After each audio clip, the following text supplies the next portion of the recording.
हे बघा अशी मध्ये फोडून घेतली कचोरी. किती छान सारण आतमधलं दिसतंय बघा. आपण पहिल्यांदा हिरवी चटणी घालूया.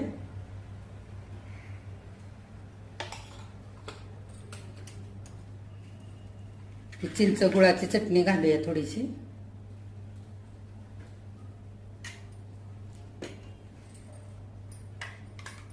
थोडंसं दही घालूया.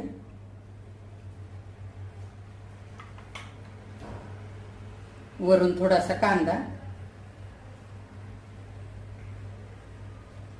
बारीक चिरलेला कांदा घातलाय आणि बारीक शेव घालूया.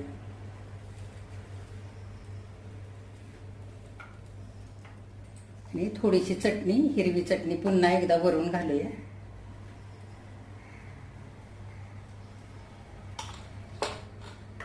आणि गोड चटणी